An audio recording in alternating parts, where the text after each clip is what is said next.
Ukraine के राष्ट्रपति ने 2 दिन पहले ही चेतावनी दी थी। ज़ैपोरिज़िया प्लांट खाली करने को लेकर चेतावनी दी थी। रूस ज़ैपोरिज़िया प्लांट खाली करे नहीं तो अंजाम बुरा होगा, ये चेतावनी दी गई थी कि अंजाम बुरा होगा। और उसके बाद इस इतनी बड़ी घटना को अंजाम देना। वैसे तो जान उनकी बेटी की गई, लेकिन टारगेट पर दुगिन ही थे। 2 दिन पहले यूक्रेन के राष्ट्रपति ने यह चेतावनी दी थी कि ज़ैपोरिज़िया प्लांट रूस खाली कर दे, नहीं तो उसका अंजाम बुरा होगा। और उसके बाद यह घटना हुई। इन दोनों को जोड़ के देखा जा रहा है।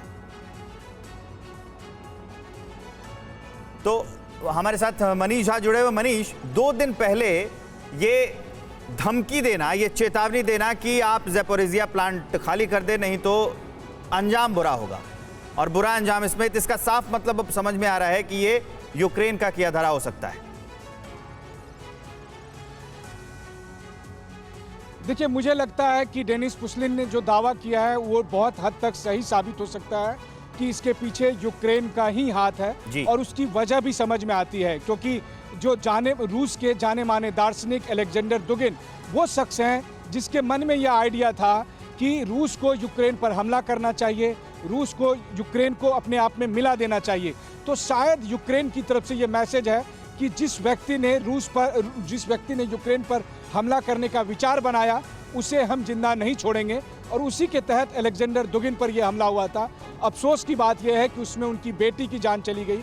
हालांकि ये भी बात सच है कि दारिया दुगिन भी प्रतिबंधित हैं, उनको भी यूक्रेन और तमाम पश्चिमी देशों ने प्रतिबंधित कर रखा है, क्योंकि वो भी लगातार यूक्रेन के खिलाफ या पश्चिमी देशों के खिलाफ कार्रवाई करती रही हैं। इतना ही नहीं, बल्कि 2017 के चुनाव में जब इस पर आरोप लगा था कि रूस ने अमेरिकी इलेक्शन को प्रभावित किया है, उस दौरान जिस व्यक्ति पर आरोप लगा था उनकी मैगजीन की चीफ एडिटर भी हैं दारिया दुगिन। तो वैसी स्थिति में निश्चित तौर पर दारिया दुगिन भी एक बड़ी पर्सनैलिटी है, एक बड़ी हस्ती। बिल्कुल सही बात है, बिल्कुल सही बात है। और ये चौंकाने वाली घटना है, ये बहुत बड़ा अटैक है, इस वक्त की सबसे बड़ी खबर है। हमारे साथ इस वक्त कुछ खास मेहमान भी धीरे धीरे हमें ज्वाइन कर रहे हैं। कर्नल यूएस राठौर बतौर डिफेंस एक्सपर्ट हमारे साथ जुड़ गए हैं। राठौर साहब, किस तरह से देखते हैं इस बड़े अटैक को जिसे रूस की राजधानी मॉस्को में अंजाम दिया गया है? निशाने पर अलेक्जेंडर दुगिन थे, जो कि व्लादिमीर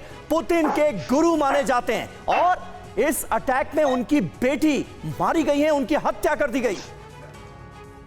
देखिए, यूक्रेन वॉर और पुतिन का विरोध जी अब मॉस्को में पहुंच गया है, और ये मेरे ख्याल से राष्ट्रपति पुतिन के लिए एक चिंता का विषय होना चाहिए। यूक्रेन की सीक्रेट सर्विस को इससे जोड़कर देखना ठीक नहीं होगा। इसमें ऐसा है कि मुझे लगता है कि पुतिन के विरोधी जो रूस में है, मॉस्को में है, और अमेरिका, इसके अलावा जो यूक्रेन की तो जो सीक्रेट सर्विस वहां है, ये आने वाले दिनों में ये और भी बढ़ने की संभावना है। और ये जो कार बॉम्ब अटैक दिखाया गया है, जो किया गया है, प्लान किया गया है, ये बहुत ही साफ था। एक्चुअली निशाने पे थे दुगिन, और उन्होंने लास्ट मिनट पे अपनी गाड़ी में, दूसरी गाड़ी में बैठ गए, जिसकी वजह से उनकी बेटी मारी गई जी। तो ये एक मॉस्को के अंदर पैलेस इंट्रिग्स कहते हैं उसको, रेड स्क्वायर में पैलेस इंट्रिग्स का बड़ा ही चलन रहा है। आप लेनिन का वक्त देख लें, स्टालिन का वक्त देख लें, ब्रेजनेव का वक्त देख लें, तो ये एक वहां की पॉलिटिकल परंपरा का हिस्सा रहा है। तो मुझे लग रहा है कि जिसे अभी तक पुतिन ने बड़ी समझदारी से, राठौर साहब, लेकिन ये मुमकिन कैसे हो पाया? ये सबसे बड़ा सवाल है। रूस यूक्रेन के बीच जंग चल रही है, और मॉस्को को कितना बड़ा खतरा है, जिससे बहुत अच्छी तरह से वाकिफ हैं व्लादिमीर पुतिन। थोड़े दिनों पहले टीवी9 भारतवर्ष की टीम जब मॉस्को में मौजूद थी, तो हमने देखा किस तरह से किले में तब्दील कर दिया गया था मॉस्को को, और इतनी जबरदस्त चाक चौबंद सुरक्षा होने के बावजूद इस अटैक को अंजाम देने में कामयाब रहे अटैकर्स। ये आपको नहीं लगता बहुत चौंकाने वाली बात है? देखिए, यही चीज मैं कहना चाह रहा हूं कि पुतिन के ऊपर अभी सबसे बड़ा दबाव है कि उन्हें लोग अंदर से भी हटाना चाहते हैं। वो सारी रूस के ऊपर जो विपदाएं आई हैं इस युद्ध की वजह से, उसका वो उसे दोषी मानते हैं। तो एक बहुत बड़ा फैक्शन जो है रूस के अंदर सत्ता परिवर्तन चाहता है, जिसको बाहर से समर्थन जरूर हासिल होगा।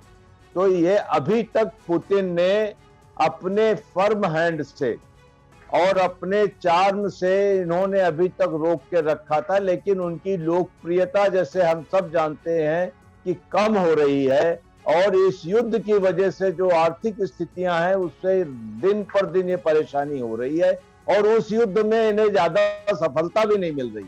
तो एक चीज अभी साफ है कि मॉस्को के अंदर भी कोई बड़ा परिवर्तन हम देख सकते हैं,